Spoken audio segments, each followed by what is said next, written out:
ಆಕಾಶವಾಣಿ ಕ್ರೀಡಾಲೋಕ ಸಾಪ್ತಾಹಿಕ ಕ್ರೀಡಾ ಸಂಚಿಕೆ.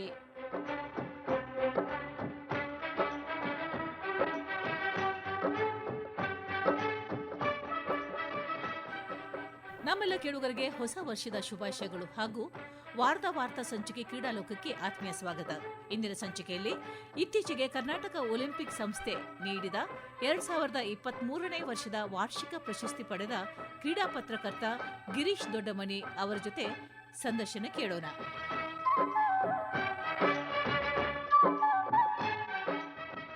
ಕರ್ನಾಟಕ ಒಲಿಂಪಿಕ್ ಸಂಸ್ಥೆ 2023ನೇ ವರ್ಷದ ವಾರ್ಷಿಕ ಪ್ರಶಸ್ತಿ ಪುರಸ್ಕೃತ ಕ್ರೀಡಾ ಪತ್ರಕರ್ತ ಗಿರೀಶ್ ದೊಡ್ಡಮನಿ ಆಕಾಶವಾಣಿಯ ಸ್ಟುಡಿಯೋದಲ್ಲಿ ನಮ್ಮ ಜೊತೆ ಇದ್ದಾರೆ.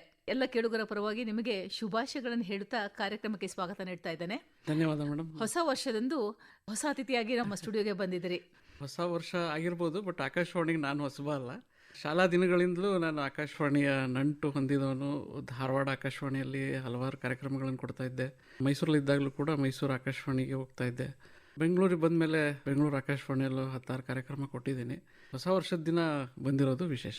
ಹೌದು, ಆಕಾಶವಾಣಿಯವರ ಜೊತೆ ನಮ್ಮ ಒಡನಾಟ ಬಹಳ ವರ್ಷಗಳಿಂದ ಇದೆ. ಇದು ಮುಂದುವರಿಯಲಿ ಅಂತ ನಾನು ಹಾರೈಸ್ತಾ ಇದ್ದೇನೆ. ಧನ್ಯವಾದ. ಗಿರೀಶ್ ಅವರೇ, ಪ್ರಜಾವಾಣಿಯಲ್ಲಿ 2003ರಿಂದ ನೀವು ಪತ್ರಕರ್ತರಾಗಿ ಸೇವೆ ಸಲ್ಲಿಸ್ತಿದ್ದಾರಾ. ಅದರಲ್ಲೂ ಬಹಳಷ್ಟು ವರ್ಷಗಳ ಈ ಕ್ರೀಡಾ ಪತ್ರಕರ್ತರಾಗಿ ನಿಮ್ಮ ಅನುಭವ ಇದೆ. ಈ ಪ್ರಶಸ್ತಿಗಳು ಪತ್ರಕರ್ತರಿಗೆ ಅಥವಾ ಯಾರಿಗಾದ್ರೂ ಎಷ್ಟು ಮುಖ್ಯ, ಒಬ್ಬ ಪತ್ರಕರ್ತರಿಗೆ ಅಂತ ಹೇಳ್ತೀರಾ? ಮೊದಲನೇದಾಗಿ ನಾನು 2003ರಲ್ಲಿ ಧಾರವಾಡ ಯೂನಿವರ್ಸಿಟಿಯಿಂದ PG ಮುಗಿಸ್ತಾ ಇದ್ದೆ. ಇನ್ನೂ ಫೈನಲ್ ಎಕ್ಸಾಮ್ ಮುಗಿದಿರಲಿಲ್ಲ. ಆಗಲೇ ಪ್ರಜಾವಾಣಿಯಿಂದ ಕಾಲ್ ಬಂತು. ನಾನು ಅಪ್ಲೈ ಮಾಡಿದೆ, ಎಕ್ಸಾಮ್ ಬರೆದೆ, ಲಕ್ಕಿಲಿ ಪಾಸ್ ಆದೆ.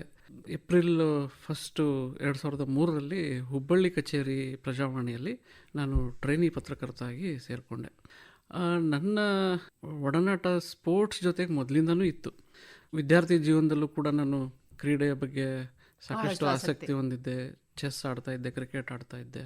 ಆಟದ ಹೊರತಾಗಿನೂ ಕೂಡ ಭಾಳಷ್ಟು ಸ್ಪೋರ್ಟ್ಸಲ್ಲಿ ಬೇರೆ ಬೇರೆ ಸ್ನೇಹಿತರ ಜೊತೆಗೆ, ಬೇರೆಯವ್ರ ಜೊತೆಗೆಲ್ಲ ಇನ್ವಾಲ್ವ್ಮೆಂಟ್ ಇತ್ತು. ಅದು ಬಾಡಿ ಬಿಲ್ಡಿಂಗಲ್ಲಿರ್ಬೋದು ಅಥವಾ ವೇಟ್ ಲಿಫ್ಟಿಂಗಲ್ಲಿರ್ಬೋದು. ಆಮೇಲೆ ಯೂನಿವರ್ಸಿಟಿಗೆ ಬಂದಾಗ ಯೂನಿವರ್ಸಿಟಿಯ ಕ್ರೀಡಾ ಚಟುವಟಿಕೆಗಳಲ್ಲೂ ಕೂಡ ನಮ್ಮ ವಿಭಾಗದ ಮುಖ್ಯಸ್ಥರಾದಂಥ ES ಬಾಲಸುಬ್ರಹ್ಮಣ್ಯ ಅವರು ಯಾವುದೇ ಚಟುವಟಿಕೆ ನಡೆದರೂ ಅಲ್ಲಿಂದ ಈ ಸುದ್ದಿಗಳನ್ನು ಪತ್ರಿಕೆಗಳಿಗೆ ಕೊಟ್ಟು ಬರೋದಕ್ಕೆ ನಮ್ಮನ್ನು ಕಳಿಸ್ತಾಯಿದ್ರು. ನಾನು, ಇನ್ನೊಬ್ಬ ನನ್ನ ಫ್ರೆಂಡು ಎಲ್ಲ. ಅದು ನಮ್ಮ ಟ್ರೈನಿಂಗ್ನ ಒಂದು ಭಾಗ ಆಗಿತ್ತು. ಅದು PGಯಲ್ಲಿ ಅಂದರೆ ಆ ಸುದ್ದಿ ಬರೀಬೇಕು, ಇದು ಮಾಡಬೇಕು. ಆ ಥರದ್ದು ಯೂನಿವರ್ಸಿಟಿಯಲ್ಲಿ ನಡೆದ ಸ್ಪೋರ್ಟ್ಸ್ ಸುದ್ದಿಗಳನ್ನು ಕೊಡುವ ಒಂದು ಪರಿಪಾಠನೂ, ಅದನ್ನು ಜವಾಬ್ದಾರಿ ನನಗಿತ್ತು. ಕೆಲವು ದೊಡ್ಡ ದೊಡ್ಡ ಕ್ರೀಡಾಕೂಟಗಳ ಒಂದು ವರದಿ ಬರೆಯೋ ಅವಕಾಶ ಸಿಕ್ಕಿತ್ತು ಅಲ್ಲಿ ಆವಾಗಲೇ. ನಿಮ್ಮ ಪತ್ರಿಕೋದ್ಯಮ ವಿಭಾಗದ ಯಾವುದೇ ಒಂದು ನ್ಯೂಸ್ ಲೆಟರ್ ಅಂತ ಇತ್ತಾ? ಹೌದು, ವಿದ್ಯಾ ಸಮಾಚಾರ ಅಂತಿತ್ತು. ಅದರಲ್ಲೂ ಕೂಡ ಬರಿತಾ ಇದ್ವಿ. ಅಲ್ಲಿ ಎಲ್ಲ ಥರ ಸುದ್ದಿಗಳನ್ನು ಬರಿತಾ ಇದ್ವಿ. ಆಮೇಲೆ ಬ್ಯೂರೋದಲ್ಲಿ ಕೆಲಸ ಸಿಕ್ಕ ಮೇಲೂ ಕೂಡ ಎಲ್ಲ ಥರದ ಸುದ್ದಿಗಳನ್ನು ಬರಿತಾ ಇದ್ವಿ ಅಲ್ಲಿ. ಅಂದರೆ ಒಂದು ನನ್ನ ಅದೃಷ್ಟನೋ ಅಥವಾ ಏನೋ ಗೊತ್ತಿಲ್ಲ, ಪ್ರಜಾವಾಣಿಯ ಮಾಲೀಕರು ಮತ್ತು ನನ್ನ ಸಂಪಾದಕರಾಗಿದ್ದಂಥ ಶ್ರೀ KN ಶಾಂತಕುಮಾರ್ ಅವರು ಬಹಳ ದೊಡ್ಡ ಕ್ರೀಡಾ ಪ್ರೇಮಿಯೂ ಹೌದು, ಕ್ರೀಡಾ ಛಾಯಾಗ್ರಾಹಕರು ಹೌದು. ಅವರು ಸುಮಾರು 8 ಒಲಿಂಪಿಕ್ಸಲ್ಲಿ ಫೋಟೋಗ್ರಫಿ ಮಾಡಿದಂಥವ್ರು. ಅವರ ತಂದೆಯವರು ದಿವಂಗತ ಶ್ರೀ ನೆಟ್ಕಲ್ಲಪ್ಪ ಅವರು ಆ್ಯಕ್ಚುಲಿ ಕರ್ನಾಟಕದಲ್ಲಿ ಒಂದು ಕನ್ನಡ ಕ್ರೀಡಾ ಪತ್ರಿಕೋದ್ಯಮ ಬೆಳೆಯಲಿಕ್ಕೆ ಕಾರಣರಾದಂತಹ ಪಿತಾಮಹ ಅಂತಲೇ ಹೇಳ್ಬೋದು. ಯಾಕೆಂದರೆ ಆ ಕಾಲದಲ್ಲಿನೇ ಕನ್ನಡ ಪತ್ರಕರ್ತರನ್ನು ಎಲ್ಲಿ ಪಂದ್ಯಗಳು ನಡೆಯುತ್ತೋ, ಅಂತಾರಾಷ್ಟ್ರೀಯ ಪಂದ್ಯಗಳು, ಅಂತಾರಾಷ್ಟ್ರೀಯ ಕ್ರೀಡಾಕೂಟಗಳು ನಡೆಯುತ್ತೋ ಅಲ್ಲಿಗೆ ಕಳಿಸಿ ವರದಿಗಾರಿಕೆ ಮಾಡಿಸುವಂತಹ ಒಂದು ರೂಢಿಯನ್ನು, ಸಂಪ್ರದಾಯವನ್ನು ಶುರು ಮಾಡಿದವರು ಅವರು. ಯಾಕೆ ದೊಡ್ಡ ದೊಡ್ಡ ಪತ್ರಿಕೆಗಳು, ಆಂಗ್ಲ ಪತ್ರಿಕೆಗಳು ಬೇರೆ ಬೇರೆ ಕಡೆ ಟೆನ್ನಿಸ್ ಅಥವಾ ಸ್ವಿಮ್ಮಿಂಗ್ ಅಥವಾ ಯಾವುದೇ ಅಂತಾರಾಷ್ಟ್ರೀಯ ಮಟ್ಟದ ಕ್ರೀಡೆಗಳಿಗೆ ತಮ್ಮ ರಿಪೋರ್ಟರ್ಗಳನ್ನು ಕಳಿಸ್ತಿದ್ರು. ಆದರೆ ಕನ್ನಡ ಪತ್ರಿಕೋದ್ಯಮದಲ್ಲಿ ಇಂಥ ಒಂದು ಪ್ರಾರಂಭ ಮಾಡಿದ್ದೇ ಪ್ರಜಾವಾಣಿ. ಹೌದು, ಖಂಡಿತ. ಆಮೇಲೆ ಕನ್ನಡದಲ್ಲಿ ಮೊಟ್ಟ ಮೊದಲನೇ ಬಾರಿಗೆ ಕ್ರೀಡೆಗಾಗಿನೇ 2 ಪುಟಗಳನ್ನು ಮೀಸಲಿಟ್ಟಂಥ ಪತ್ರಿಕೆ ಪ್ರಜಾವಾಣಿ. ಜೊತೆಗೆ ಒಂದು ಪುರವಣಿ ಕೂಡ ಬರ್ತಾ ಇತ್ತು, ವಾರದ್ದು ಆಟಾಂಕ ಕ್ರೀಡೆ ಅಂತ ಹೇಳಿ. ಹೀಗಾಗಿ ಕ್ರೀಡೆಯ ಬಗ್ಗೆ ಇನ್ಡೆಪ್ತ್ ಆಗಿ ಕೆಲಸ ಮಾಡುವಂಥ ಅವಕಾಶ ಪ್ರಜಾವಾಣಿಯಲ್ಲಿತ್ತು. ಆ ಸಂದರ್ಭದಲ್ಲಿ ಶ್ರೀ ಶಾಂತಕುಮಾರ್ ಸರು ಮತ್ತು ಅಲ್ಲಿ ನನ್ನ ಬ್ಯೂರೋ ಚೀಫ್ ಆಗಿದ್ದಂತಹ ಗೋಪಾಲಕೃಷ್ಣ ಹೆಗಡೆ ಅವರು ಕೂಡ ಒಬ್ಬ ಕನ್ನಡದ ಬಹಳ ದೊಡ್ಡ ಕ್ರೀಡಾ ಪತ್ರಕರ್ತರು. ಅವರು ಆ ಟೈಮಲ್ಲಿ ಅಲ್ಲಿ ಬ್ಯೂರೋ ಚೀಫ್ ಆಗಿದ್ದ ಕಾರಣಕ್ಕೆ ನನಗೆ ಒಂದು ಒಳ್ಳೆ ಮಾರ್ಗದರ್ಶನ ಸಿಕ್ತು. ನಾನು ಬೆಳೀಲಿಕ್ಕೆ ಅವಕಾಶ ಆಯಿತು. 8 ವರ್ಷ ನಾವು ಹುಬ್ಬಳ್ಳಿ ಆಫೀಸಲ್ಲಿದ್ದಾಗ ಹಳ್ಳಿಗೂ ಓಡಾಡಿ ಸಣ್ಣ ಪುಟ್ಟ ಕ್ರೀಡೆಗಳಿಂದ ಹಿಡಿದು ಅಂತಾರಾಷ್ಟ್ರೀಯ ಕ್ರಿಕೆಟ್ ಪಂದ್ಯಗಳವರೆಗೂ ಕವರ್ ಮಾಡುವಂಥ ಅವಕಾಶವನ್ನು ನನ್ನ ಸಂಸ್ಥೆ ನನಗೆ ಕೊಡ್ತು. ಅಲ್ಲಿಂದ ಶುರುವಾದಂತಹ ಈ ಕ್ರೀಡಾ ಪತ್ರಿಕೋದ್ಯಮ, ಕ್ರೀಡಾ ಬರವಣಿಗೆಯ ಒಂದು ರುಚಿ ಅದು ಇವತ್ತಿಗೂ ನನ್ನಲ್ಲಿ ಮುಂದುವರೆದಿದೆ. ಬಹುಶಃ ನಿಮಗೆ ಇಷ್ಟೊಂದು ಅವಕಾಶಗಳು ಪರ್ಯಾವರಣ ಪತ್ರಿಕೆ ಸಿಕ್ಕಿದ್ದರಿಂದಲೇ ಕಳೆದ 21 ವರ್ಷಗಳಿಂದ ತಾವು ಇದೇ ಪತ್ರಿಕೆಯಲ್ಲಿ ಕೆಲಸ ಮಾಡ್ತಿದ್ದೀರಿ ಎನ್ನುವಂಥದ್ದು. ಯಾಕೆಂದರೆ ಈಗಿನ ದಿನಗಳಲ್ಲಿ ಒಂದು ಪತ್ರಿಕೆಯಲ್ಲಿ ಬಹಳಷ್ಟು ವರ್ಷಗಳು ಇರುವಂತಹ ಪತ್ರಕರ್ತರು ಬಹಳ ಕಡಿಮೆ. ಆದರೆ you have shown your allegiance to your newspaper for which you started working. ಈಗೀಗ ಬೇರೆ ಪತ್ರಿಕೆಗಳು ಮತ್ತು ಡಿಜಿಟಲ್ ಮೀಡಿಯಾ ಅದೆಲ್ಲ ಬಂದಿರೋದ್ರಿಂದ ಸ್ವಲ್ಪ ಈಗಿನ ಯಂಗ್ಸ್ಟರ್ಸು ಸ್ವಲ್ಪ ಮೈಗ್ರೇಟ್ ಆಗೋದು ಅದು ಇದೆ. ಆದರೆ ಪ್ರಜಾವಾಣಿಗೆ ಇವತ್ತಿಗೂ ಅದೇ ಒಂದು ಆಕರ್ಷಣೆ ಉಳ್ಕೊಂಡಿದೆ. ಈ ಸ್ಪೆಷಲೈಸೇಷನ್ ಜರ್ನಲಿಸಮ್ ಅಂತ ಏನು ಹೇಳ್ತೀವಿ ಕನ್ನಡದಲ್ಲಿ, ಅದನ್ನು ಮಾಡೋ ಅವಕಾಶ ಇರೋದು ಇವತ್ತಿಗೂ ನಮ್ಮ ಪತ್ರಿಕೆಯಲ್ಲಿ ಅಂತ ಹೇಳೋದಕ್ಕೆ ನನಗೆ ಯಾವ ಸಂಕೋಚನೂ ಇಲ್ಲ. ಅಂಥ ಅವಕಾಶಗಳನ್ನು ನನಗೂ ಕೊಟ್ಟಿದೆ ನನ್ನ ಸಂಸ್ಥೆ. ನನಗಿಂತ ಮೊದಲು ಬಂದಂಥ ಹಿರಿಯ ಪತ್ರಕರ್ತರು ಭಾಳಷ್ಟು ಜನ, ಪೊನ್ನಪ್ಪ ಇರ್ಬೋದು, ಗೋಪಾಲ ಹೆಗಡೆ ಅವರು ಇರ್ಬೋದು, ವಿಜು ಪೂರ್ಣಚ್ಚ ಇರ್ಬೋದು, ಡಿ ಗರುಡ ಇರ್ಬೋದು, ಈ ಥರ ಬಹಳಷ್ಟು ಜನ ಪತ್ರಕರ್ತರಿಗೆ ಅಂತಹ ಅವಕಾಶಗಳು ಸಿಕ್ಕಿದೆ. ಅವರ ಮಾರ್ಗದರ್ಶನದಲ್ಲಿ ಪಳಗಲು ನಿಮಗೆ ಒಂದು ಒಳ್ಳೆಯ ಅವಕಾಶ. ಖಂಡಿತ. ಮತ್ತೆ ಅದನ್ನು ನೀವು ಉಪಯೋಗಿಸಿಕೊಂಡ್ರಿ ನೋಡಿ. ಹೌದು, ಅದು ಮುಖ್ಯ. ಈಗ ಅದು ಮಾಡದೆ ಹೋದರೆ ನಮ್ಮ ಲೋಪ. ಅದು ಅಲ್ಲೊಂದು ಅವಕಾಶ ಇದ್ದಾಗ ಅದನ್ನು ಸಮರ್ಥವಾಗಿ ಉಪಯೋಗಿಸ್ಕೋಬೇಕು. ಪತ್ರಿಕೆಗೂ ನಾವು ಅದರಿಂದ ಒಂದು ಒಳ್ಳೆಯದನ್ನು ಮಾಡ್ಬೋದು. ಪತ್ರಿಕೆ ಬೆಳೆದ್ರೆ ತಾನೇ ನಾವು ಬೆಳೆಯೋದು. 21 ವರ್ಷಗಳ ಈ ಕ್ರೀಡಾ ಪತ್ರಿಕೋದ್ಯಮದಲ್ಲಿ ಯಾವ ರೀತಿಯ ಏಳು ಬೀಳುಗಳನ್ನು ನೀವು ಕಂಡಿದ್ದೀರಾ? ಏಳು ಬೀಳು ಅನ್ನೋಕ್ಕಿಂತ ಎಲ್ಲವೂ ಒಂಥರ ವಿಶೇಷ ಅನುಭವನೇ. ಏಳು ಬೀಳು ಅಂತ ಹೇಳಿದ್ರೆ ಆ ಚಾಲೆಂಜಸ್ ಏನಿದೆ, ಬೆಳವಣಿಗೆಗಳು ಅಥವಾ ಏನಾದರೂ? ನಾನು ಈ ಫೀಲ್ಡಿಗೆ ಬಂದಾಗ ಪ್ರಿಂಟ್ ಜರ್ನಲಿಸ್ಟ್ ಆಗಿ ಬಂದೆ. ಬೆಳೀತಾ ಇವತ್ತಿನ ಒಂದು ಸನ್ನಿವೇಶಕ್ಕೆ ಮತ್ತು ನನ್ನ ಸಂಸ್ಥೆ ಕೊಟ್ಟಿರುವಂಥ ಅವಕಾಶಗಳಿಂದಾಗಿ ನಾನು ಒಬ್ಬ ಮಲ್ಟಿಮೀಡಿಯಾ ಪತ್ರಕರ್ತ ಅಂತ ರೂಪುಗೊಳ್ತಾ ಇದ್ದೀನಿ, ಪ್ರಾಕ್ಟೀಸ್ ಮಾಡ್ತಾ ಇದ್ದೀನಿ ಅಂತ ಹೇಳ್ಬೋದು. ಯಾಕಂದರೆ ಯಾವುದೂ ಪರಿಪೂರ್ಣ ಅಲ್ಲ. ನಾನು ಜರ್ನಲಿಸ್ಟ್ ಆಗಿಬಿಟ್ಟೆ ಅಂತಲೂ ಹೇಳೋದು ಭಾಳ ದೊಡ್ಡ, ದಿನನಿತ್ಯ ಕಲಿಯೋದಿದ್ದೇ ಇದೆ. ಈಗಿನ ಟ್ರೆಂಡ್ ಪ್ರಕಾರ ಇವತ್ತು ನಾವು ಸೋಷಿಯಲ್ ಮೀಡಿಯಾದಲ್ಲೂ ಇರಬೇಕು, ಎಲ್ಲದರಲ್ಲೂ ಇರಬೇಕು. ಆದರೆ ನನಗೊಂದು ಅಡ್ವಾಂಟೇಜ್ ಏನಾಯಿತು, ನಾನು ಹುಬ್ಬಳ್ಳಿಯಲ್ಲಿ ಜಾಯ್ನ್ ಆಗಿ ನನ್ನ ಕೆಲಸ ಶುರು ಮಾಡಿದ್ರಿಂದ ಉತ್ತರ ಕರ್ನಾಟಕದ ಭಾಗಗಳಲ್ಲಿ ಎಲ್ಲಿ ಗ್ರಾಮಾಂತರ ಒಂದು ಕ್ರೀಡೆಗಳಿತ್ತು ಅವುಗಳನ್ನು ನಾನು ಹತ್ತಿರದಿಂದ ನೋಡೋದಕ್ಕೆ ಸಾಧ್ಯ ಆಯಿತು. ಆ ಕ್ರೀಡೆಗಳನ್ನು ಅರ್ಥಕೊಳ್ಳೋದಕ್ಕೆ ಸಾಧ್ಯ ಆಯಿತು. ಅವುಗಳನ್ನು ವರದಿ ಮಾಡಿದ ಒಂದು ಅನುಭವ ನನಗೆ ಬಹಳಷ್ಟು ನೆನಪುಗಳನ್ನು ಆ ಒಂದು ಫೀಲ್ಡ್ ಕೊಟ್ಟಿದೆ. ಅಲ್ಲಿ ದೇಸಿ ಕ್ರೀಡೆಗಳ ಬಗ್ಗೆ ದೊಡ್ಡ ಒಂದು ಕೊಡುಗೆ ಇದೆ, ದೇಸಿ ಕ್ರೀಡೆಗಳ ಕುರಿತು. ಅಲ್ಲಿಂದ ನಾನು ಮೈಸೂರಿಗೆ ಟ್ರಾನ್ಸ್ಫರ್ ಆದೆ 2011ರಲ್ಲಿ. ಆವಾಗ ಕೂಡ ನನಗೆ ಅಲ್ಲಿಯ ಒಂದು ಈ ದಕ್ಷಿಣ ಕರ್ನಾಟಕದ ಒಂದು ವಾತಾವರಣ, ಅಲ್ಲಿ ಕೂಡ ನಾನು ಕ್ರೀಡೆಯಲ್ಲಿ ಬೆಳೆಯೋದಕ್ಕೆ ಆವಾಗ ಬ್ಯೂರೋ ಚೀಫ್ ಆಗಿದ್ದಂಥ ಈಗ ನಮ್ಮ ಕಾರ್ಯನಿರ್ವಾಹಕ ಸಂಪಾದಕರಾಗಿರುವ ಶ್ರೀ ರವೀಂದ್ರ ಭಟ್ ಅವರು ಭಾಳ ಒಂದು ಪ್ರೋತ್ಸಾಹ ಕೊಟ್ಟರು ಅಲ್ಲಿ. ಅದರಿಂದಾಗಿ ಈ ಮೈಸೂರು ಅಂದ ತಕ್ಷಣ ನಮಗೆಲ್ಲ ನೆನಪು ಬರೋದು ಮೈಸೂರು ದಸರಾ, ಜೊತೆಗೆ ಕುಸ್ತಿ ಕ್ರೀಡೆ, ಅಲ್ಲಿಯ ಗರಡಿ ಮನೆಗಳು. ನಾನು ಹೋದ ಹೊಸದಾಗಿ ನನಗೆ ಅದೇ ನನ್ನ ತಲೆನಲ್ಲಿತ್ತು. ಈ ಗರಡಿ ಮನೆಗಳು ಅಂತಾರೆ, ಎಲ್ಲರೂ ದಸರಾ ಕುಸ್ತಿ ವೇಟ್ ಮಾಡ್ತಾರೆ, ಇಡೀ ರಾಜ್ಯದ ಕುಸ್ತಿಪಟುಗಳೆಲ್ಲ ದಸರಾ ಕುಸ್ತಿನ ಇಡೀ ವರ್ಷ ಕಾಯ್ತಾರೆ, ಹೋಗ್ತಾರೆ, ಏನು ವಿಶೇಷ ಇರ್ಬೋದು ಇದರಲ್ಲಿ ಅನ್ನೋ ಒಂದು ಕುತೂಹಲ ನನಗಿತ್ತು. ಆ ಕುತೂಹಲದ ಕಾರಣದಿಂದ ನಾನು ಅಲ್ಲಿ ಹೋಗಿ ಅದೆಲ್ಲ ನೋಡಿದಾಗ ಏನೆಲ್ಲ ಬರಿಬೋದು ಅಂತ ಯೋಚನೆ ಮಾಡ್ತಾ ಅದೇ ನಮ್ಮ ಬ್ಯೂರೋ ಚೀಫ್ ಆಗಿದ್ದಂಥ ರವೀಂದ್ರ ಭಟ್ರು, ಬರೀತೀರಿ, 1 ಆರ್ಟಿಕಲ್ 2 ಆರ್ಟಿಕಲ್ ಎಲ್ಲರೂ ಬರೆದಿದ್ದಾರೆ, ನೀವು ಬಂದಿದ್ದೀರಿ, ಸೀರೀಸ್ ಸ್ಟಾರ್ಟ್ ಮಾಡಿ, ಒಂದು ಜಾಗ ಕೊಡ್ತೀನಿ ನಿಮಗೆ ಮೆಟ್ರೋದಲ್ಲಿ ಅಂತ ಹೇಳಿದರು. ಅಲ್ಲಿರೋ ಗರಡಿ ಮನೆಗಳ ಪರಿಸ್ಥಿತಿಗಳನ್ನು ನಾನು ಪ್ರತಿ ವಾರವೂ ಒಂದೊಂದು ಗರಡಿ ಮನೆಗೆ ಹೋಗಿ ಅಲ್ಲಿ ವಿಸಿಟ್ ಮಾಡಿ ಅಲ್ಲಿಯ ಒಂದು ಪರಿಸ್ಥಿತಿ ನೋಡಿಕೊಂಡು ಗರಡಿ ಗಮ್ಮತ್ತು ಅಂತ ಒಂದು ಅಂಕಣ ಶುರು ಮಾಡಿ ಪ್ರತಿ ವಾರ ಸತತ ಒಂದು 100ಕ್ಕಿಂತ ಹೆಚ್ಚು ಎಪಿಸೋಡ್ಗಳು ಅಲ್ಲಿಯ ಹಿರಿಯ ಪೈಲ್ವಾನರು, ಅವರ ಬದುಕು, ಆಮೇಲೆ ಅವರು ಮಾಡಿದಂಥ ಸಾಧನೆಗಳು, ರಾಜ ಮಹಾರಾಜರು ಕೊಟ್ಟಂಥ ಪ್ರೋತ್ಸಾಹ ಕುಸ್ತಿ ಕ್ರೀಡೆಗೆ, ಬಹಳಷ್ಟು ಕಲಿಯೋದಕ್ಕೆ ಅವಕಾಶ ಸಿಕ್ತು ನನಗಲ್ಲಿ. ನಾವು ಕುಸ್ತಿ ಅಂದರೆ ಸುಮ್ಮನೆ ನೋಡ್ಬಿಡ್ತೀವಿ, ಎಲ್ಲೋ ಒಂದು ಪಾಯಿಂಟ್ ಬರುತ್ತೆ, ಏನೋ ಬರುತ್ತೆ ಅಂತ ನೋಡ್ಕೊಂಡವ್ರು ನಾವು. ಹುಬ್ಬಳ್ಳಿ ಅಂತ ಊರಲ್ಲಿ ಮಣ್ಣಿನ ಕುಸ್ತಿ ನಡೀತಾ ಇತ್ತು, ಬಟ್ ಸ್ವಲ್ಪ ಕಡಿಮೆ, ಜಾತ್ರೆ ಟೈಮ್ ಸಂದರ್ಭದಲ್ಲೂ ಇಂಥಲ್ಲಿ ನಡೀತಾ ಇತ್ತು. ಬಟ್ ಮೈಸೂರಿನ ಕುಸ್ತಿ ಬೇರೆನೇ, ಅದೊಂದು ಬೇರೆನೇ ಲೋಕ. ಅದು ದೇಸಿ ಕುಸ್ತಿಗೆ ಅಲ್ಲಿರುವಂತಹ ಒಂದು ಆದ್ಯತೆ, ಅಲ್ಲಿ ಪೈಲ್ವಾನರಿಗಿರುವಂಥ ಅದ್ರ ಬಗ್ಗೆ ಇರುವಂಥ ಪ್ರೀತಿ, ಆಮೇಲೆ ಆಮೇಲೆ ದಸರಾಗೆ ಜಂಬೂ ಸವಾರಿಯನ್ನು ಎಷ್ಟು ಗೌರವದಿಂದ ನೋಡ್ತಾರೋ ಅಷ್ಟೇ ಗೌರವದಿಂದ ಈ ಮಣ್ಣಿನ ಕುಸ್ತಿ ಬಗ್ಗೆನೂ ಅಲ್ಲಿ ಒಂದು ಇದು ಇದೆ.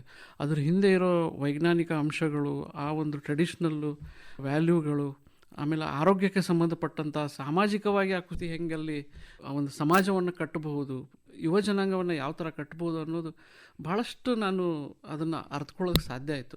ಒಂದು ಕ್ರೀಡೆ ಯಾವ ಥರ ಒಂದು ಸಮಾಜವನ್ನು ಬೆಳೆಸ್ಬೋದು ಅಥವಾ ಸಮಾಜಕ್ಕೆ ಪೂರಕವಾಗಿ ಕ್ರೀಡೆ ಕೆಲಸ ಮಾಡ್ಬೋದು ಅನ್ನೋದಕ್ಕೆ ಗರಡಿಗಳು ಕೂಡ ಬಹಳ ಒಂದು ದೊಡ್ಡ ಉದಾಹರಣೆ. ಈ ರೀತಿ ನೀವು ಇದರ ಬಗ್ಗೆ ರಿಸರ್ಚ್ ಮಾಡಿ ಬರೆದಿರುವುದರಿಂದ ಒಂದು ದಾಖಲೀಕರಣ ಕೂಡ ಆಗಿದೆ ಅಂತ ಹೇಳ್ಬೋದು ಇಲ್ಲಿ. ಖಂಡಿತ.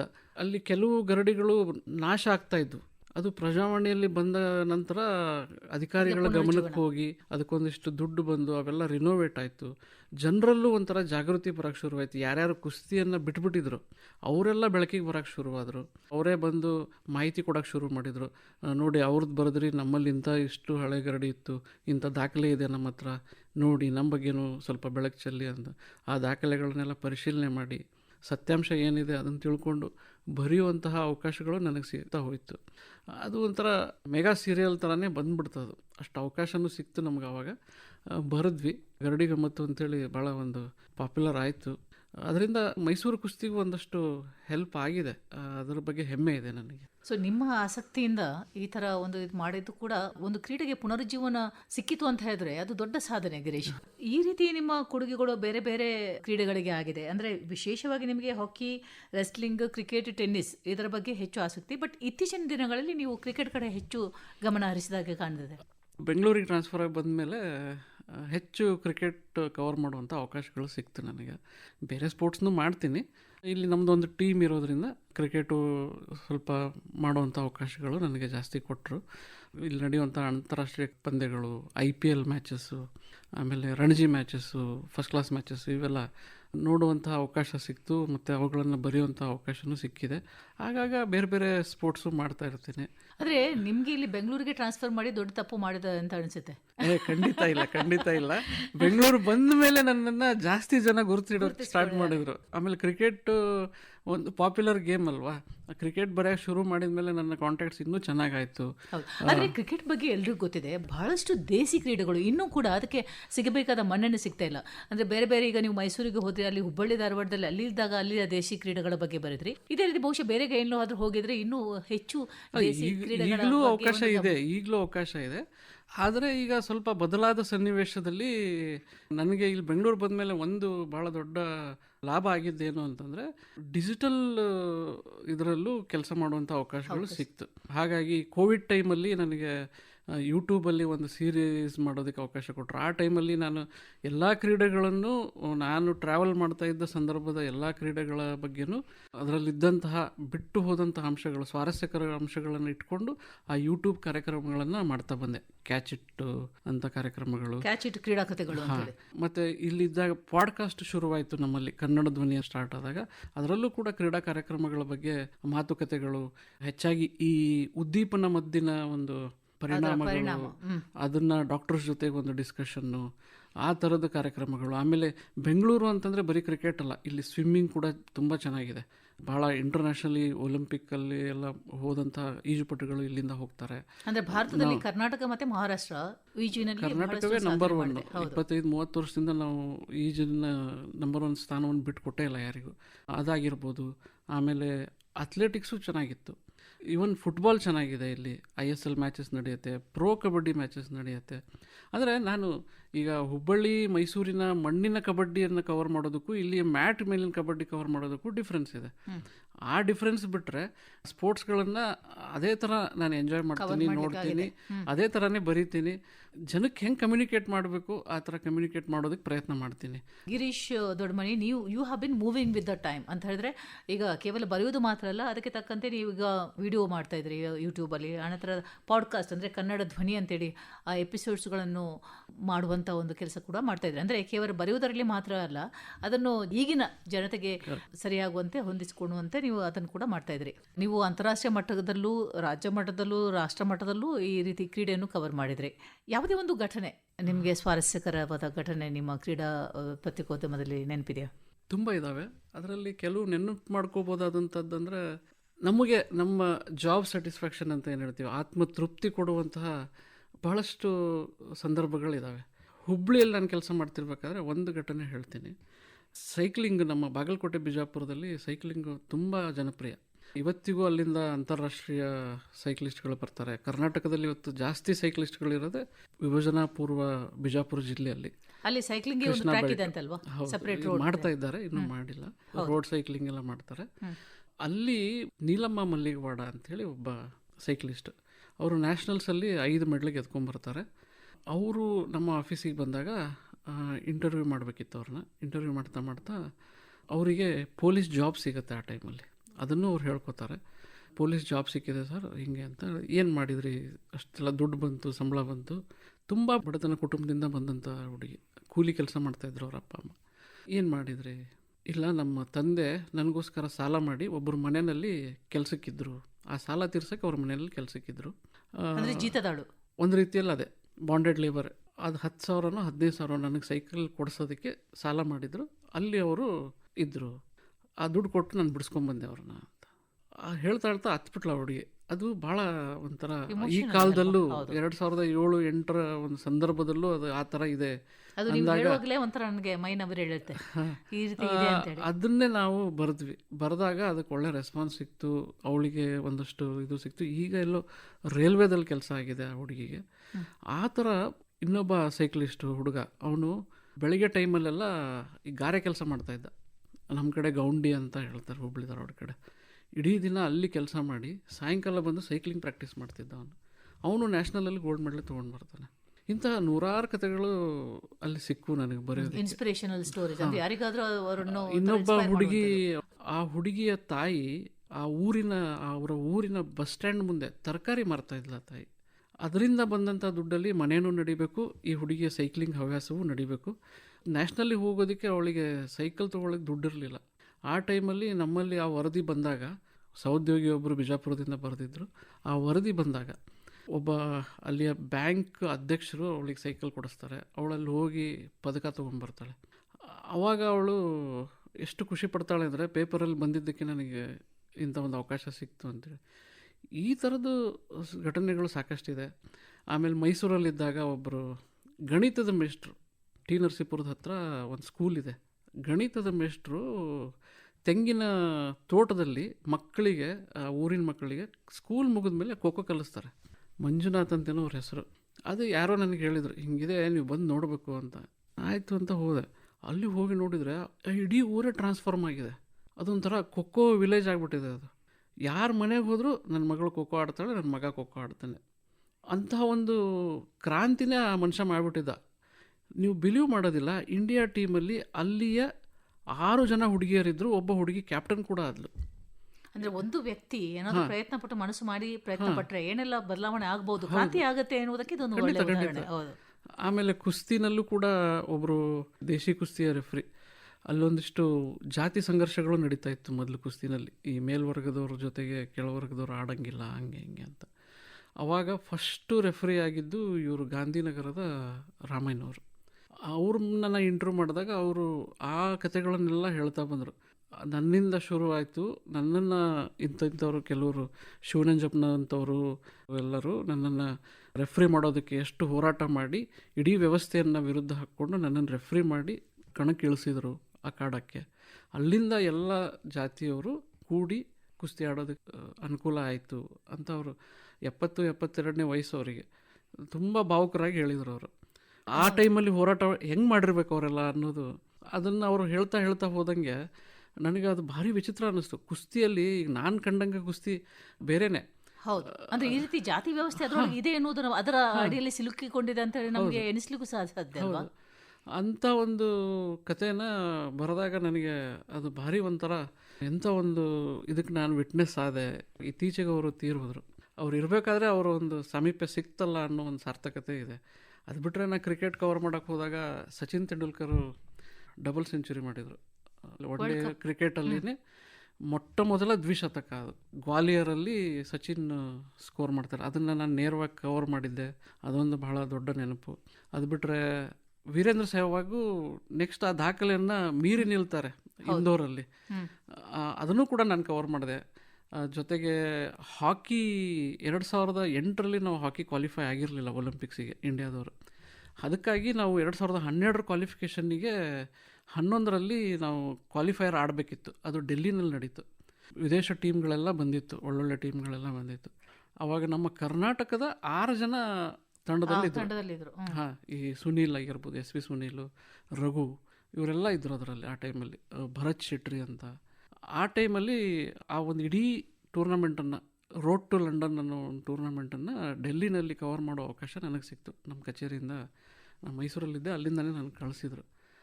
ಇಡೀ ಒಂದು 11 ದಿವಸ ಡೆಲ್ಲಿನಲ್ಲಿದ್ದು ಅದನ್ನು ಕವರ್ ಮಾಡಿದೆ. ಭಾರತ ಕ್ವಾಲಿಫೈ ಆಯಿತು. ಅದರಲ್ಲಿ 6 ಜನ ಕನ್ನಡಿಗರಿದ್ದರು ಮತ್ತು ನಾನು ಒಬ್ಬ ಅಲ್ಲಿದ್ದೆ, ಕವರ್ ಮಾಡಿದೆ ಅನ್ನೋದು ನನಗೆ ಇವತ್ತಿಗೂ ಭಾಳ ಒಂದು ಅವಿಸ್ಮರಣೀಯವಾದಂಥ ನೆನಪದು.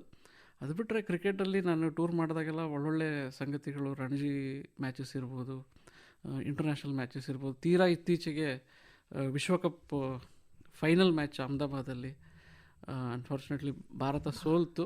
ಆದರೆ ಒಂದು ಐತಿಹಾಸಿಕ ಪಂದ್ಯವನ್ನು ವಿಟ್ನೆಸ್ ಮಾಡೋ ಅವಕಾಶ ನನಗೆ ಸಿಕ್ಕಿತ್ತು. ಅನುಭವ. ಈ ಥರದ ಇಮೋಷನಲ್ ಆಸ್ಪೆಕ್ಟ್ಸ್ಗಳು ನಿಮಗೆ ಸಿಕ್ಕಿದಾಗ ಅದನ್ನು ನಿಮಗೆ ಬರವಣಿಗೆಯ ಮೂಲಕ ಹೆಚ್ಚು ಪರಿಣಾತ್ಮಕವಾಗಿ ಬರೀಲಿಕ್ಕೆ ಸಾಧ್ಯ ಆಗುತ್ತಾ, ಅಥವಾ ಈ ರೀತಿ ಪಾಡ್ಕಾಸ್ಟ್ ಅಂತ ಮಾಡ್ತಿರಲ್ಲ ಅದರ ಮುಖಾಂತರ ಹೆಚ್ಚು ಪರಿಣಾತ್ಮಕವಾಗಿ ಇದು ಮಾಡಲಿಕ್ಕೆ ಸಾಧ್ಯ ಆಗುತ್ತಾ, ಬಿಂಬಿಸಲು ಸಾಧ್ಯ ಆಗುತ್ತಾ? ನನ್ನ ಪ್ರಕಾರ ನನಗೆ ಬರವಣಿಗೆ ಮೂಲಕನೇ ಹೆಚ್ಚು ಕಂಫರ್ಟೇಬಲ್. ಯಾಕಂದರೆ ಈಗ ಆಕಾಶವಾಣಿಯಲ್ಲಿ ನಾವು ಹೇಳೋದು ಅದೊಂದು ಕಲೆ. ಆ ಕಲೆ ಅದು ಎಲ್ರಿಗೂ ಸಿದ್ಧಿಸಲ್ಲ. ಕೆಲವರು ಅದನ್ನು ಭಾಳ ಕಾವ್ಯಾತ್ಮಕವಾಗಿ, ಅದಕ್ಕೆ ಬರೆಯುವಂಥ ಸ್ಕ್ರಿಪ್ಟೇ ಬೇರೆ. ಈಗ ನಾವು TV ಕೊಡೋ ಸ್ಕ್ರಿಪ್ಟೇ ಬೇರೆ. ನಾನು 1000 ಪದಗಳನ್ನು ಮುದ್ರಣಕ್ಕೆ ಬರೆಯೋದನ್ನು ನಾವು TV ಕೊಡಬೇಕಾದ್ರೆ ಅದಕ್ಕಿಂತ ಅರ್ಧ ಭಾಗನೂ ಆದ್ರೂ ಕಮ್ಮಿನೇ. ಅದು ಅದಕ್ಕೆ ಹೇಳ್ತಾರಲ್ಲ, picture speak for thousand words ಅಂತ ಹೇಳಿ. ಅಫ್ಕೋರ್ಸ್ ದೃಶ್ಯ ಮಾಧ್ಯಮ ಮತ್ತು ಶ್ರವಣ ಮಾಧ್ಯಮ ಜಾಸ್ತಿ ಅಪೀಲ್ ಆಗುತ್ತೆ ಜನರಿಗೆ. ಬಟ್ ನಿಮಗೆ ತೃಪ್ತಿ, ನನಗೆ ತೃಪ್ತಿ ಕೊಡುವಂಥದ್ದು ಬರವಣಿಗೆನೇ ಇವತ್ತಿಗೂ. ಬಟ್ ಅಲ್ಲಿ ಗಿರೀಶ್ ಅವರೇ, ಬರವಣಿಗೆ ಅಂತ ಹೇಳಿದ್ರೆ ನೀವು ಇಷ್ಟೇ ಪುಟ ಶಬ್ದದೊಳಗೆ ಬರೀಬೇಕು ಎನ್ನುವ ಒಂದು ಕಟ್ಟುಪಾಡು ಕೂಡ ಇರ್ತದಲ್ಲ, ಅದು ಚಾಲೆಂಜ್. ಈಗ ಮೊದಲಿನ ಥರ ನಾವೆಲ್ಲ ಈಗ 500-600 ಪದ ಬರೆಯೋಂಗಿಲ್ಲ ಈಗ ಯಾಕಂದ್ರೆ ಎಲ್ಲ ಓದೋಷ್ಟು ಟೈಮ್ ಇಲ್ಲ ಓದುಗನಿಗೆ. ನಾವು ಬರೆಯೋಕ್ಕೆ ಸಿದ್ಧ ಇದ್ದೀವಿ, ಜಾಗನೂ ಸಿದ್ಧ ಇದೆ. ಆದರೆ ಓದುಗರಿಗೆ ಈ ಧಾವಂತದ ಜೀವನದಲ್ಲಿ ಈಗ ಎಷ್ಟೊಂದು ಮಾಧ್ಯಮಗಳಿದೆ. ನಾವೇ ಈಗ ಎಷ್ಟೊತ್ತು ಫೇಸ್ಬುಕ್ಕಲ್ಲಿ, ಯೂಟ್ಯೂಬಲ್ಲಿ ಕಾಲ ಕಳಿತೀವಿ. ಎಷ್ಟು ಜನ ನಾವು ಪುಸ್ತಕ ಓದ್ತೀವಿ, ಈಗ ಎಷ್ಟು ಜನ ಪೂರ್ತಿ ಪೇಪರ್ನ ಓದ್ತೀವಿ. ಆ ಒಂದು ಅಂದಾಜಿನ ಪ್ರಕಾರ ಹೋದರೆ ಓದ್ತಾ ಇದ್ದಾರೆ ಜನ, ಓದಲ್ಲ ಅಂತ ನಾನು ಹೇಳಲ್ಲ. ಬೇರೆ ಬೇರೆ ಮಾಧ್ಯಮಗಳ ಮೂಲಕ, ವೆಬ್ಸೈಟ್ಗಳ ಮೂಲಕ ಇದರಲ್ಲೆಲ್ಲ ಓದ್ತಾ ಇದ್ದಾರೆ. ಆದರೆ ದೊಡ್ಡ ದೊಡ್ಡ ಆರ್ಟಿಕಲ್ಗಳನ್ನು ಕೊಟ್ಟಾಗ ಎಷ್ಟು ಓದ್ತಾರೆ ಅನ್ನೋದು ಸ್ವಲ್ಪ ಸವಾಲು. ಚಾಲೆಂಜ್ ಏನು ಅಂತಂದರೆ, ಇವತ್ತು ಒಬ್ಬ ಬರಹಗಾರನಿಗೆ ನಾವು ಮೊದಲು ಏನು 1000 ಪದಗಳಲ್ಲಿ ಕೊಡ್ತಾ ಇದ್ವಿ, ಅದನ್ನು ಇವತ್ತು 250 ಪದಗಳಲ್ಲಿ ಕೊಡಬೇಕು. ಹೌದು. ಸೊ ಈ ಒಂದು ಬದಲಾವಣೆಗೆ ಅಥವಾ ಈ ಚಾಲೆಂಜ್ಗೆ, ಸವಾಲಿಗೆ ತಾವು ಹೇಗೆ ಒಗ್ಗಿಕೊಂಡ್ರಿ ಗಿರೀಶ್? ಅದು ಗ್ರ್ಯಾಜುವಲಿ ಅನಿವಾರ್ಯ. ಅದು ಇಲ್ಲ ಅಂತಂದರೆ ನಾವು ಔಟ್ಡೇಟ್ ಆಗಿಬಿಡ್ತೀವಿ. ಅದು ಕಾಲದ ಬೇಡಿಕೆನೂ ಹೌದು. ಆಮೇಲೆ ಅದೊಂದು ಸಮುದ್ರ, ಅದೆಲ್ಲವನ್ನು ಕಲಿಸ್ಬಿಡುತ್ತೆ ನಮಗೆ. ಇಷ್ಟೇ ಬರಬೇಕು, ಅಂದ್ರೆ ಸಮುದ್ರದಲ್ಲಿ ಬಿಸಾಡಿದಾಗೆ ಮತ್ತೆ ನೀವು ತೇಲಿ ಬರಬೇಕು. ಹೌದು, ಅಲ್ಲಿ ಎಲ್ಲವನ್ನೂ ಕಲಿಯೋ ಅವಕಾಶ ಇದೆ, ಕಲಿಯೋ ಸಮಯನೂ ಸಿಗುತ್ತೆ ಅಲ್ಲಿ. ಹಾಗಾಗಿ ನಾವು ಹಂತವಾಗಿ ಎಲ್ಲದಕ್ಕೂ ಹೊಂದಾಣಿಕೆ ಆಗ್ತಾ ಬಂದ್ವಿ. ಡಿಜಿಟಲ್ ಮೀಡಿಯಾ ಮತ್ತು ಈ TV ಚಾನಲ್ಗಳ ಈ ಭರಾಟೆಯಲ್ಲಿ ಪ್ರಿಂಟ್ ಜರ್ನಲಿಸಮ್ ಅಥವಾ ಪತ್ರಿಕೋದ್ಯಮ, ಕ್ರೀಡಾ ಪತ್ರಿಕೋದ್ಯಮಕ್ಕೆ ಇರುವ ಒಂದು ಅದರ ಫ್ಯೂಚರ್ ಬಗ್ಗೆ ಹೇಳಿ ಗಿರೀಶ್. ಕ್ರೀಡಾ ಪತ್ರಿಕೋದ್ಯಮಕ್ಕೆ ಇವತ್ತು ಕೋವಿಡ್ ನಂತರದ ಒಂದು ಬೆಳವಣಿಗೆನ ನಾನು ಹೇಳಕ್ಕೆ ಇಷ್ಟಪಡ್ತೀನಿ. ಕನ್ನಡದಲ್ಲಿ, ನಾನು ಕನ್ನಡದ ಬಗ್ಗೆ ಅಲ್ಲ, ಓವರಾಲ್ ಆಗಿ ಮಾತಾಡ್ತೀನಿ. ಭಾಷೆಗಳಲ್ಲಿ ಹೋದರೆ ಬೆಂಗಾಲಿ, ಮಲಯಾಳಿ, ರೀಜನಲ್ ಲ್ಯಾಂಗ್ವೇಜಸ್ ಬಗ್ಗೆ, ಪ್ರಾದೇಶಿಕ ಭಾಷೆಗಳಲ್ಲಿ ಇವತ್ತಿಗೂ ಅಲ್ಲಿ ಕ್ರೀಡಾ ಪತ್ರಿಕೋದ್ಯಮ ಸ್ಪೆಷಲೈಸೇಷನ್ ತುಂಬ ಚೆನ್ನಾಗಿ ನಡೀತಾ ಇದೆ. ನಮ್ಮ ಮುಂದಿನ ಪೀಳಿಗೆ ಅವರು ಹೇಗೆ ಸ್ಪಂದಿಸ್ತಾ ಇದ್ದಾರೆ ಈಗ ಅದರಲ್ಲಿ? ಕ್ರೀಡಾ ಪತ್ರಿಕೋದ್ಯಮದಲ್ಲಿ, ಸ್ಪೋರ್ಟ್ಸ್ ಮೀಡಿಯಾದಲ್ಲಿ ಅನಂತ ಅವಕಾಶಗಳಿದೆ ಮೇಡಮ್. ಸ್ಪೆಷಲೈಸೇಷನ್ ಇದೆಲ್ಲ ಖಂಡಿತವಾಗಿಯೂ ಅನಂತವಾದ ಅವಕಾಶಗಳು. ಈಗ ಮಲ್ಟಿ ಸ್ಪೆಷಲೈಸೇಷನ್ ಸ್ಟಾರ್ಟ್ ಆಗಿದೆ. ಈಗ ಹೆಂಗೆ ಆಗಿದೆ ಅಂತಂದರೆ 2020 ಕವರ್ ಮಾಡೋ ರಿಪೋರ್ಟರ್ಗಳೇ ಬೇರೆ. ಬರೀ ಕ್ರಿಕೆಟ್ದು ಒಂದೇ ಹೇಳ್ತಾ ಇದ್ದೇನೆ ನಾನು ನಿಮಗೆ. IPL ಕವರ್ ಮಾಡುವವರೇ ಬೇರೆ, ಫ್ರಾಂಚೈಸಿ ಲೀಗ್ಗಳನ್ನು ಕವರ್ ಮಾಡ್ತಾ ಇರೋರೇ ಬೇರೆ, ಟೆಸ್ಟ್ ಮ್ಯಾಚ್ಗಳನ್ನು ಕವರ್ ಮಾಡೋದಕ್ಕೆ ಬೇರೆ. ಈ ಥರದ ಮಲ್ಟಿ ಸ್ಪೆಷಾಲಿಟಿ ಇಂಗ್ಲೀಷ್ ಜರ್ನಲಿಸಮಲ್ಲೂ ಬರ್ತಾ ಇದೆ. ನೀವು ಯುರೋಪ್ ಕಡೆ ಹೋದರೆ ಫುಟ್ಬಾಲು, ಬ್ಯಾಸ್ಕೆಟ್ಬಾಲು, ಬೇಸ್ಬಾಲು, ಟೆನ್ನಿಸ್ಸು ಎಷ್ಟು ಸ್ಪೆಷಲೈಸೇಷನ್ ಇದೆ. ಈಗ ನಮ್ಮಲ್ಲೇ ಕರ್ನಾಟಕದಲ್ಲಿನೇ ಎಷ್ಟೋ ಜನ ಬರೀ ಟೆನ್ನಿಸ್ಸು, ಅಥ್ಲೆಟಿಕ್ಸು, ಒಂದೊಂದು ಸ್ಪೋರ್ಟ್ಸನ್ನು ಕವರ್ ಮಾಡುವಂಥ ಇಂಗ್ಲೀಷ್ ಪತ್ರಕರ್ತರು ನಮ್ಮ ನಡುಕಿದ್ದಾರೆ. ಕನ್ನಡದಲ್ಲಿ ಇನ್ನೂ ಬೆಳಿಬೇಕು. ಉಳ್ದಂಗೆ ಬೇರೆ ಭಾಷೆಗಳನ್ನು ನೋಡಿದರೆ, ಬೆಂಗಾಲಿ, ಕೇರಳದ ಪತ್ರಕರ್ತರು ನೋಡಿಬಿಟ್ರೆ ಅಲ್ಲಿ ಫುಟ್ಬಾಲಿಗೆ ಬೇರೆ ಬೇರೆ ಅಥ್ಲೆಟಿಕ್ಸಿಗೆ ಇರುವಂತಹ ಸ್ಪೆಷಲೈಸೇಷನ್ ಪತ್ರಕರ್ತರದು ಅದ್ಭುತ. ಅಮೇಸಿಂಗ್. ಯಾಕೆಂದ್ರೆ ಕೇರಳ ಮತ್ತೆ ವೆಸ್ಟ್ ಬೆಂಗಾಲಲ್ಲಿ ಆ ಫುಟ್ಬಾಲ್ ಕಲ್ಚರ್ ಇದೆ ಅಲ್ವಾ? ಖಂಡಿತವಾಗಿ. ಆಮೇಲೆ ಈಗ ಡಿಜಿಟಲ್ ಪತ್ರಿಕೋದ್ಯಮ ಬೆಳೆದ ಮೇಲೆ ಅದು ಭಾಳ ಅಡ್ವಾಂಟೇಜ್ ಆಗಿದೆ. ಈಗ ಸೋಷಿಯಲ್ ಮೀಡಿಯಾದಲ್ಲಿ ಸುದ್ದಿಗಳನ್ನು ಅಪ್ಡೇಟ್ ಮಾಡೋದಕ್ಕೆ ಎಷ್ಟು ಜನ ಬೇಕು ಇವತ್ತು. ಭಾರತದ ಮಟ್ಟಿಗೆ ಮಾತಾಡೋದಾದರೆ ಬರೀ ಕ್ರಿಕೆಟ್ ಒಂದೇ, IPLನ ಮಾಧ್ಯಮ ಹಕ್ಕುಗಳು BCCIಗೆ 48,000 ಕೋಟಿಯನ್ನು ತಂದುಕೊಡುತ್ತೆ. ಆದರೆ ಇಲ್ಲಿ ಕಾಪಿ ಪೇಸ್ಟ್ ಮಾಡುವ ಒಂದು ಹೆದರಿಕೆ ಕೂಡ ಇದಲ್ವಾ? ಎಲ್ಲದರಲ್ಲೂ ಇದೆ, ಎಲ್ಲದರಲ್ಲೂ ಇದೆ. ಆದರೆ ಜನಕ್ಕೆ ಅದು ಗೊತ್ತಾಗತ್ತೆ. ಈಗ ವಿರಾಟ್ ಕೊಹ್ಲಿ 101 ರನ್ ಹೊಡೆದಿದ್ದಾನೆ ಅನ್ನೋದನ್ನು ನಾನು 100 ಅಂತ ಬರೆದ್ರೆ ಜನ ಒಪ್ಪಲ್ಲ. ಅದಲ್ಲ, that is the beauty of sports journalism.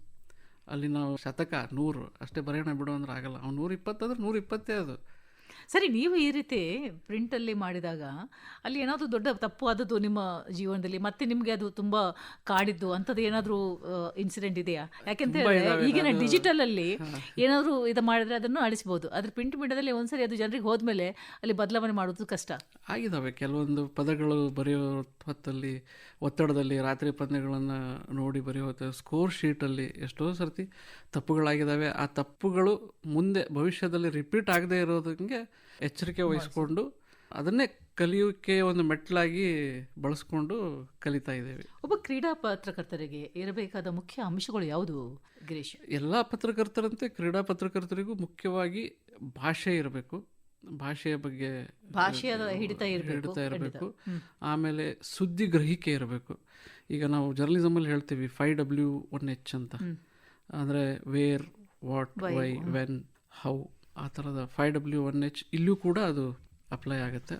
ಅದು ಎಲ್ಲ ಪತ್ರಕರ್ತರಿಗೆ ಅಪ್ಲೈ ಆಗುತ್ತೆ. ಆದರೆ ನಾನು ಹೇಳೋದು ಕ್ರೀಡಾ ಪತ್ರಕರ್ತರಿಗೆ ಈಗ ಏನಾಗುತ್ತೆ, ಇವತ್ತು ಎಲ್ಲ ಸ್ಪೋರ್ಟ್ಸಲ್ಲೂ ಸ್ಟಾರ್ಡಮ್ ಬಂದಿದೆ.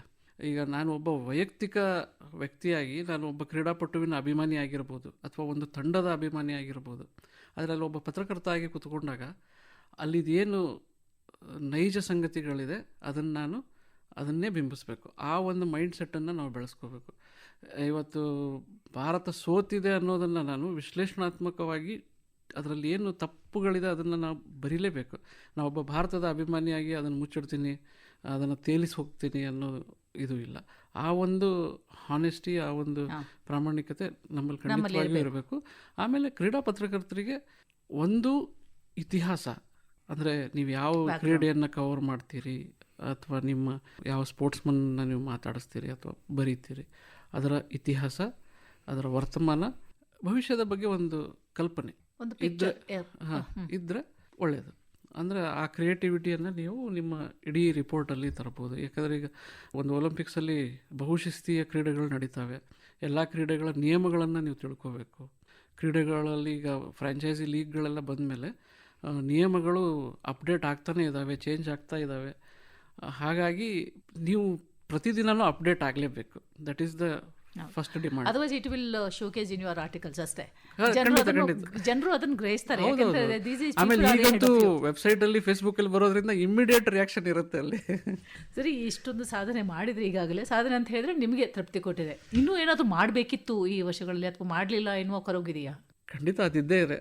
ಇನ್ನೂ ಮಾಡೋದು ಭಾಳಷ್ಟಿದೆ. Never ending process. ಯಾಕಂದರೆ ಈಗ ಬರ್ಬರ್ತಾ ಸ್ಪೋರ್ಟ್ಸ್ ಜರ್ನಲಿಸಮ್ ಅನ್ನೋದು ವಾಸ್ಟ್ ಆಗ್ತಾ ಇದೆ. ಮೊದಲು ಬರೀ ಕ್ರಿಕೆಟ್ ಅಷ್ಟೇ ಹೈಲೈಟ್ ಆಗ್ತಿತ್ತು. ಈಗ ನೋಡಿ, ಈಗ ಸುನಿಲ್ ಚೆಟ್ರಿನೂ ಗೊತ್ತು, PV ಸಿಂಧುನೂ ಗೊತ್ತು. ಎಷ್ಟೊಂದು ಕ್ರೀಡೆಗಳನ್ನು ನಾವು ಮಿಸ್ ಮಾಡ್ಕೋತೀವಿ. ಅಂದರೆ ಕವರ್ ಮಾಡಬೇಕು, ಇಂಥ ಕ್ರೀಡೆನ ಕವರ್ ಮಾಡಬೇಕು, ಇಂಥವ್ರನ್ನ ಮಾತಾಡಿಸ್ಬೇಕು. ಅದು ದಿನ ನಮ್ಮ ಡೈರಿನಲ್ಲಿ ಆ್ಯಡ್ ಆಗ್ತಾನೆ ಹೋಗ್ತಾ ಇದೆ. ನಾನು ಬಂದಾಗ ನನಗಿಂತ 20 ವರ್ಷ ಮೊದಲಿಂದ ಕೆಲಸ ಮಾಡೋರು ಇವತ್ತಿಗೂ ನನ್ನ ಜೊತೆ ಕೆಲಸ ಮಾಡ್ತಾ ಇದ್ದಾರೆ. ಬೇರೆ ಬೇರೆ ಪತ್ರಿಕೆಯವರು, ಬೇರೆ ಬೇರೆ ಊರುಗಳಿಂದ ಬರ್ತಾರೆ. ಅವ್ರನ್ನ ನೋಡ್ತಾ ಇದ್ದರೆ ಅವರು ಆ ಕಾಲದಲ್ಲೇ ಯಾವುದೇ ಕಮ್ಯುನಿಕೇಷನ್ ಮೀನ್ಸ್ ಇಲ್ಲದೆ ಇರುವಂಥ ಕಾಲದಿಂದನೂ ಮಾಡ್ತಾ ಇದ್ದವರು, ಫ್ಯಾಕ್ಸು ಬಳಸ್ಕೊಂಡು ರಿಪೋರ್ಟ್ ಮಾಡ್ತಾ ಇದ್ದಂಥ ಜನ ಇವತ್ತಿನ ಒಂದು ಹೊಸ ಯುಗದ ಒಂದು ಮಾಧ್ಯಮಕ್ಕೂ ಹೊಂದ್ಕೊಂಡು ಅವರು ಕೀಬೋರ್ಡನ್ನು ಯೂಸ್ ಮಾಡೋದೆಲ್ಲ ನೋಡ್ಬಿಟ್ರೆ ನಾವು ಇನ್ನೂ ಕಲಿತಾನೆ ಇಲ್ಲ. ಇನ್ನೂ ಕಲಿಯೋದು ಸಾಕಷ್ಟಿದೆ ಅಂತ ಅನ್ಸುತ್ತೆ. ಒಂದ್ಸರಿ ಬಿಸಾರಿ ಬಿಟ್ರೆ ಅದು ತಂತಾನೆಗೆ ನೀವು ಕಲಿತೀರಿ ಅನ್ನುವಂಥದ್ದು ಅಲ್ವಾ? ಇನ್ನೂ ಕಲಿಯೋದು ಸಾಕಷ್ಟಿದೆ. ಆಮೇಲೆ ಈಗ ಬೆಳೀತಾ ಇರೋ ಡಿಜಿಟಲ್ ಇಂಟರ್ನೆಟ್ ಮಾಧ್ಯಮ ಮುಗಿತು ಅನ್ನೋಂಗಿಲ್ಲ. ಈಗ ಹೊಸ ಹೊಸ ಅವಕಾಶಗಳನ್ನು, ಸವಾಲುಗಳನ್ನು ಕೊಡ್ತಾನೆ ಇರುತ್ತೆ. ಗಿರೀಶ್ ದೊಡ್ಡಮನಿ ಅವರೇ, ಪತ್ರಕರ್ತರಾಗಿ ನಿಮ್ಮ ಸಾಧನೆ, ನಿಮ್ಮ ಅನುಭವ ನಮ್ಮ ಆಕಾಶವಾಣಿ ಕೇಳುಗರ ಜೊತೆ ತಾವು ಹಂಚಿಕೊಂಡಿದ್ರಿ. ಧನ್ಯವಾದಗಳು. ಧನ್ಯವಾದಗಳು ಮೇಡಮ್.